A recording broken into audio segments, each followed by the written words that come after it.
Well, we're all pretty worked up, so let's try to think this through a little. This is going to be one of the first videos about what always follows an exception like this, especially when your season ends here, which is to see what happened and what can be fixed for the future. The thing is, dissecting Madrid is a very complicated thing, and it's more about being reflective than anything else. But anyway, let's stick more to what happened last night. You can explain this disaster for Real Madrid and the end of the season on April 15th with just one reason, like being robbed yesterday and in the first leg too. Let's remember things that also happened which determined and influenced even the second leg. Not just from that point of view regarding Europe or for that specific reason, although if this hadn't happened yesterday, Madrid could have easily beaten Bayern by more than one goal. Over there in Germany at the Allianz, I think they deserved it and we could have easily gone through. And this action affects the rest of the match and, of course, the whole tie. But anyway, and of course, getting robbed in La Liga, we're more than used to that. And besides, that's a different matter and has another explanation. But even in the league or in Spain, things can't be explained that simply, because when we say the league, we also mean the cup, Spanish competitions. Hey, listen, we lost against Albacete, and Madrid did too. The other day, what happened with Mbappé was the last straw, the thing with the wound on his forehead. They don't call penalties and so on, and they've been robbing us all season, just like in previous ones. But we've also seen the players slacking off against Getafe, against Osasuna, and in a bunch of matches. I mean, you can't explain everything just with that issue. There are much deeper issues here about the locker room, the philosophy, the club that we've been talking about for a long time. And I don't want to take credit for anything now. But anyway, like I said on the live stream yesterday, I lost a lot of subscribers in January for saying that it was a shame to fire Xavi Alonso, to fire the coach at that point, and that Madrid was not on the right track. And then all these people deciding who's a real Madridista showed up, saying, no, that Arbeloa, who, by the way, isn't to blame for anything. As the man said at yesterday's press conference, this is my Madrid as much as possible, right? Of course, you can't compare it to Kompany's Bayern or Guardiola's Manchester City or Simeone's Atletico because they've been around much longer. I've tried to do what I could here, and it's clear. I mean, Arbeloa, zero blame. The man came, a clubman who came to do what he could and so on. I mean, it's not against him at all, not even close. It's definitely aimed higher up. But to go in order, let's go in order. I insist, that whole gatekeeping thing and so on. They said, you'll see that. In the end, it's better to say it because I don't want that whole thing of I already said it and I was right and all that. But in the end, honestly, when things look a certain way, they end up being what they are. And Real Madrid's season has ended this way because it was the most reasonable way for it to end. Even though there was a robbery, there was, and Madrid could have gone through, but among other things, why? We played a great match considering Madrid's abilities, but let's be clear, Bayern dominated possession and was the better team. We've said this for weeks. But Madrid, for what they could do, went on the counter-attack, got in behind Bayern's players, created a lot of danger and so on. Damn, well, they did it well. Well, they didn't finish it well because we missed a lot, and now let's go with that other reason why we're in this situation. But what? Que pudimos hacerlo. That's what I'm getting at. The players choose which games to play, so everything is wrong if the players are choosing games, because in the same way they choose games, they also choose coaches. And that locker room gave the thumbs down to Xabi Alonso, and they'll do the same with Arbeloa if they feel like it. So that's it. What happened to Madrid is due to multiple factors. It's multifactorial. Anyway, let's relate it a bit more to the abstract side of things. A night with things from last night and in later videos. So we'll do a deeper reflection on this, looking further back in time and above all, looking forward. Projections to see how this could change. And in the summer, the decisions that should be made. Let's see. Yes, if Florentino makes the decision, because in the end, he's the one in charge. And it's unbelievable. It's unbelievable. All of Europe is. Because they were all full of fear in case Madrid went through after playing a good match at the Allianz, if they had made it through, right? Therefore, it was a matter of relief. Even so, Europe is appalled by this. I mean, in bed, come on. He takes the ball, 2 seconds in his hand, Vince. And this guy is watching, and he's convinced that he's acting all cocky here. So then he told them, no, yellow cocky guy, not for the whole thing. you already know what I'm getting at about this, to show you this that you can already see, that you already saw yesterday. But the thing everyone is talking about, and it's that when he shows the yellow card, he turns around. A referee, when he shows a second yellow, he quickly has the red card ready because he knows it's a second yellow, and therefore he's going to show the red. He turns around. Hadn't he wasted time? Well, you get a yellow card for that. And the Bayern players are already telling him, no, that's the second one. Oh, so then Vinci turns around to give the red card. He was telling this story. It's incredible, but Matteo Laus was telling this on Canal Plus. In this way, practically all the refereeing analysts are convinced. Besides, you don't even need to be a refereeing analyst. You just look at the footage and you can see that the guy didn't know he was giving a second yellow card. But did Matteo Laus say this on Movistar? Hold on a second. This is very quiet. Did he get distracted now? He didn't know it was the second one, but I'd go further. It's clear that Camavinga could have avoided it, but even for a yellow card, considering the moment in the match and where the foul happened, and without any clear harm to Bayern, because there was no dangerous restart developing, it was a manageable first yellow card. It's quite a big mistake that shouldn't happen, but it did. It's incredible. It's incredible that, and also I'm with Matteo Laus on this one.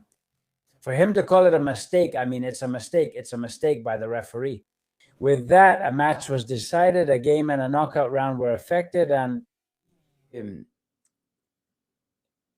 if you watch Luis Diaz's shot, we discussed it live. He does it well. He looks for Musea, the music, and the pizza with the heel. Fantastically well. He looks for his space because he knows that at that point where he shoots, the one who should have been there was Camavinga. Yes, Camavinga. I was saying it myself, and I could see it happening. Let the match end, no extra time, and let whatever happens happen.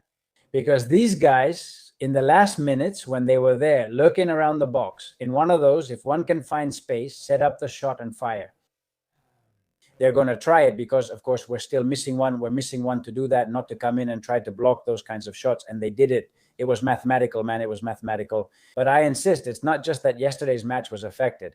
If in that ending they send off Camavinga in the 85th minute, man, and they score on us in the 88th. By the way, one important thing. Camavinga last year, like Bilasina says here, says, look, I complain about the referee, but when it comes to Camavinga, of course, it was incredible. Not that he held onto the ball, but for holding onto the ball for 22 seconds, they gave him a yellow card.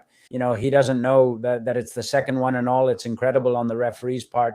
But Camavinga last year against Arsenal, when we were losing 3-0 at the Emirates, Camavinga with a yellow card, he already does this. He does this right in front of the referee in stoppage time. 4 minutes, 3 minutes, 37 seconds, Camavinga doing this with a yellow card. He gets hit by the ball, but come on, kid, are you stupid? And sure enough, he gets it. He got the second yellow and missed the second leg. We barely notice him except for the team. He's in bad shape and just walks around now, so you don't notice him unless it's for something bad, not for anything good. And so, of course, he's a repeat offender. What happened yesterday is, obviously, it's not justifiable and it's a terrible decision. But this guy has already done it. He's already done it. Aida's match, of course. I mean, in Aida's match, Jonathan was there. He should have been sent off for this tackle on paper. The thing is, the yellow card was just for show, and it wasn't even a yellow because it wasn't even a foul. Remember, and we were left without, this was Michael Oliver in Aida's match, we were left without Camavinga at the Allianz, and of course yesterday too. So I insist we've ended up the way we have because we've been robbed like this. Let's move on to the second reason. Well, you've already outlined it more or less, but anyway, let me show you some images also related to this, stemming from a terrible decision by Vince. And this is the moment on the field because they had changed it. He was already approaching the referee for an explanation when Vince walked by, followed by all of Madrid asking the referee as well. The one who stays a little behind and then later arrives, he's going to come around here. By the way, Bellingham, I don't know if Abel and Kyle know, Bellingham wasn't sent off, but apparently he called him a son of a... I don't know if it was to the referee or someone from his staff. So from the other referees, was it the linesman, the fourth official, or someone else? I'm not sure if that's in the report. I don't think so. Therefore, maybe Bellingham won't get sanctioned, but Arda Güler will definitely get it right away because he was there. And well, look, he's going to get 12 for 12 matches or 3. We'll see how many he gets because he gets the red card right when he's in line. The players' tunnel. Honestly, it's terrible. By the way, there was another image here of Carvajal telling, I think it was the referee, it's your fault, it's your fault, it's all your fault. I don't know, well, referring a bit to Madrid's defeat yesterday. And when Franco Mastanto was about to come in, no, that's another thing. Franco Mastanto came in. Isn't it true that this year none of the 3 signings Real Madrid made last summer have played? We're so excited. Neither Mastanto, no, neither Carreras nor House. All 3 of them were perfectly ready, in perfect condition to play, but none of them played, Mastanto or not. And in the end, he came on as a substitute.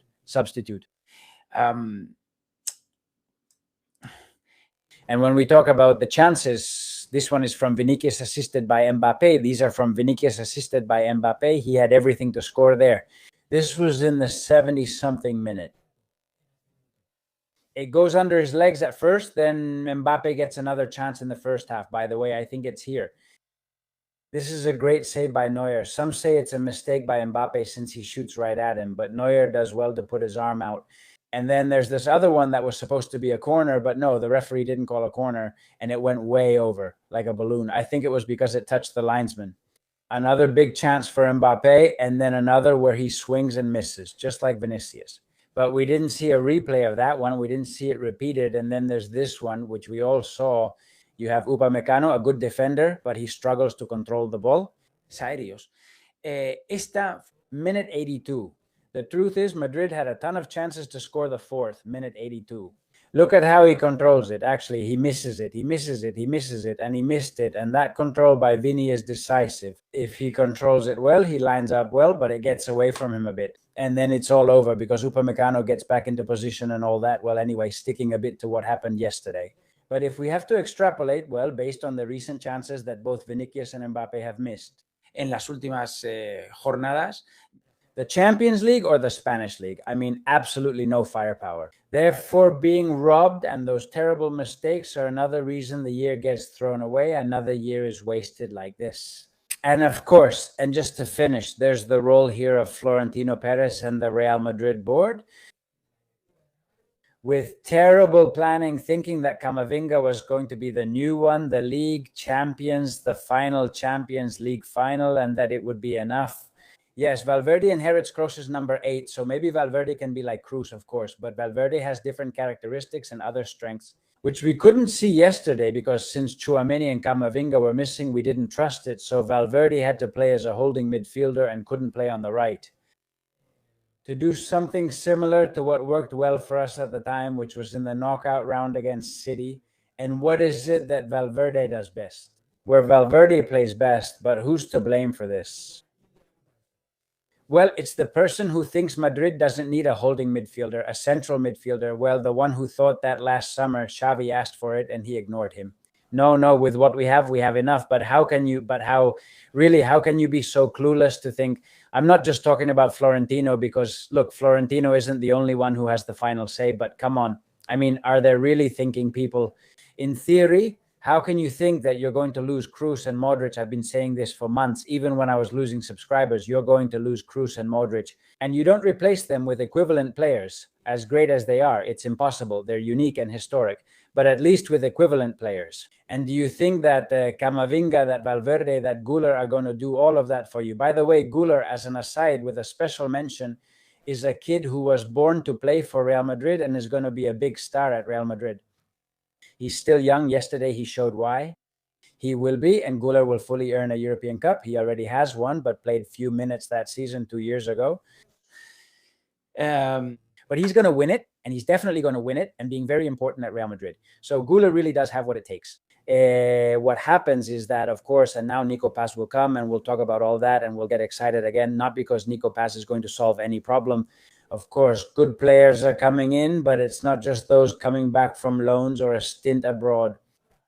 The thing is, we need to sign some big names there, something they didn't want to do last summer.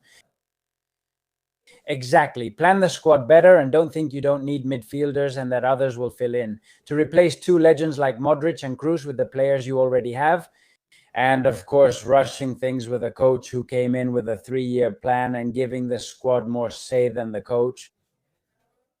and allowing a guy to act out when you're 5 points ahead of Barca, and in a match you're winning and all, he makes a scene on the field when you substitute him, and not punishing that player and showing that player more support than your coach and all that, well, it all adds up to the fact that later he can't score a goal to save his life in the most important phase of the season. And on top of that, the referees walk all over you, both in the Champions League and in La Liga. What happens in La Liga is a separate case, of course, because we all know what goes on. As for the Champions League, it's true that we didn't expect it.